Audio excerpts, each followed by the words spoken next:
देश में सवाल पूछने पर ही पाबंदी है। ये 24/7 चुनावी मोड में रहते हैं। ये मूर्खता है या फिर देशवासियों को मूर्ख बनाया जा रहा है? ऑपरेशन सिंदूर से देश को क्या हासिल हुआ? किस बात का जश्न मनाए प्रधानमंत्री जी? हर चीज को इवेंट मत बनाइए मोदी जी, और अगर सवालों से डरती है तो कुर्सी छोड़ो। सोलापूरच्या खासदार प्रणिती शिंदे यांनी आज लोकसभेत आक्रमक भाषण केलं। त्यांनी आपल्या भाषणातून पंतप्रधान नरेंद्र मोदी यांना लक्ष्य केलं। तसंच त्यांनी ऑपरेशन सिंदूर विषयी देखील भाष्य केलं। प्रणिती यांच्या भाषणादरम्यान इतर खासदारांनी त्यांना साथ दिल्याचं पाहायला मिळालं। बघा लोकसभेत प्रणिती शिंदे यांनी केलेलं जोरदार भाषण। मैडम स्पीकर, मैं आज इस सदन में क्रोध, वेदना और अपमान की भावना लेकर खड़ी हूँ। अपमान उन सिपाहियों का जिनको सीज फायर की ऑर्डर अपने देश के प्रधानमंत्री से नहीं बल्कि एक विदेशी से मिली। वेदना उन परिवारों की जिन्होंने पहलगाम के आतंकी हमले में अपने परिजनों को खो दिया, और क्रोध इस सरकार पर जो आज तक पहलगाम के आतंकी हमलावरों को न पकड़ पाई है और ना ही उनकी कुछ सुराग ढूंढ पाई। ऑपरेशन सिंदूर नाम सुनने में देशभक्ति का लगता है, लेकिन असल में ये सिर्फ मीडिया पर किया सरकार का एक तमाशा था। कोई नहीं बता रहा है कि इस ऑपरेशन में हासिल क्या हुआ, कितने आतंकी पकड़े गए, हमारे कितने फाइटर जेट्स गिराए गए, कौन जिम्मेदार है, कौन किसकी गलती है। इसका हिसाब देने का दायित्व इस सरकार का है, मगर देश में सवाल पूछने पर ही पाबंदी है, क्योंकि ये सरकार सवाल सुनना ही नहीं चाहती है, बल्कि ये सरकार जवाबदेही से ही भागती है। अध्यक्ष महोदय, आज की परिस्थितियों को देख मुझे रोम में बने कॉलिसियम की याद आती है। विश्व की सबसे अविस्मरणीय और पुरानी इमारतों में एक है। रोम में बनी कॉलिसियम मनुष्य की कल्पकता और निर्माण क्षमता का एक अभूतपूर्व मिसाल है, पर इसके अलावा वो एक गंदे और घिनौनी राजनीति का भी प्रतीक है। कहा जाता है कि इसका निर्माण उस समय की जनता को खेल और मनोरंजन में उलझाए रखने के लिए किया गया था, ताकि जनता का मूल मुद्दों पर से ध्यान भटक जाए। कुछ ऐसा ही आज हमारे देश की सरकार करती प्रतीत हो रही है। पर अब खेल और मनोरंजन ही काफी नहीं है।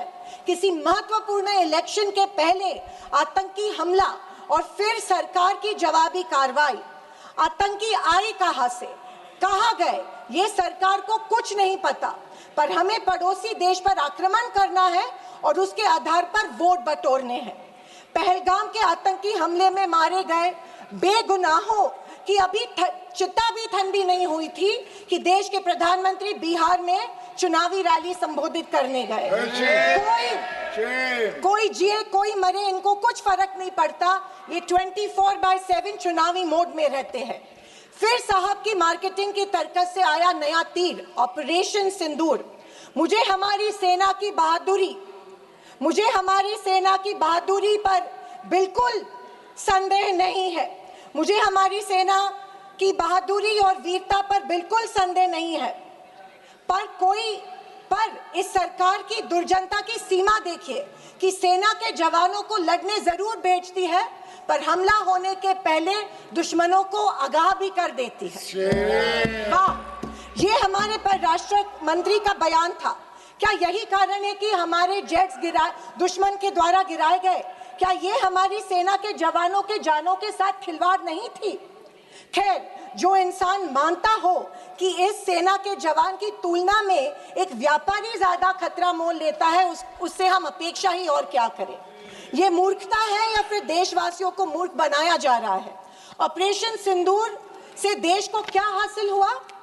अमेरिका के दबाव में किया गया एक शर्मनाक सीज फायर। फॉरेन पॉलिसी ऐसी कि मित्र देशों ने आतंकवाद की निंदा तो की, पर पाकिस्तान की नहीं। स्पीकर मैडम, प्रधानमंत्री कहते हैं कि ऑपरेशन सिंदूर का जश्न मनाने का पर्व है। किस बात का जश्न मनाए प्रधानमंत्री जी?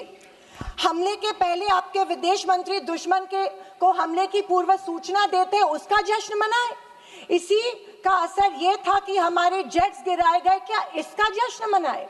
या फाइटर जेट जो क्षतिग्रस्त हुए हैं उनके पायलट्स का क्या हुआ? इस देश को अभी तक उसकी जानकारी नहीं है, क्या उसका जश्न मनाए? सीज फायर का ऐलान इनके कथित मित्र ट्रम्प करते हैं, इससे जो हमारी देश की तीनों सेनाओं का मानसिक खच्चीकरण हुआ, क्या उसका जश्न मनाए? और तो और पहलगाम के आतंकियों को कोई सुराग नहीं, क्या इसका जश्न मनाए?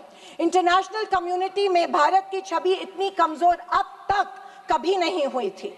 हर चीज को इवेंट मत बनाइए मोदी जी, अपने मन की बात छोड़कर देशवासियों को की सवाल का जवाब देने की भी हिम्मत दिखाइए। याद आती है जब इंदिरा गांधी जी के सामने पाकिस्तान सरेंडर हुआ था और एक हार्ड लाइनर निक्सन जैसे को भी इंदिरा गांधी की बात सुननी पड़ी। और विदेशी नीति की तो हालत और भी शर्मनाक है।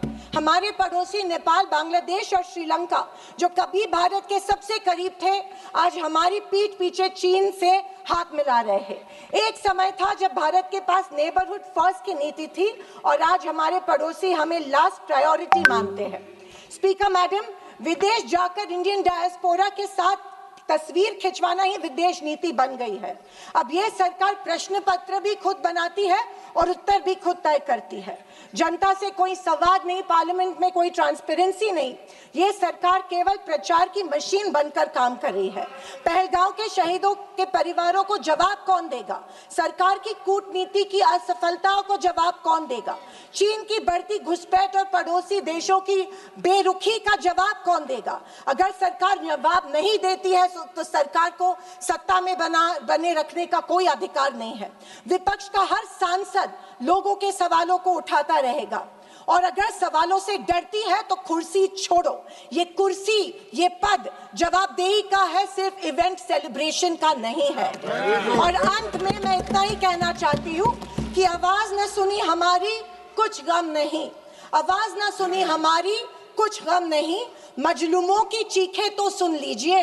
मन की बातें बहुत कर ली साहब, वक्त मिले तो देशवासियों की गुहार भी सुन लीजिए। थैंक यू महोदय, जय हिंद।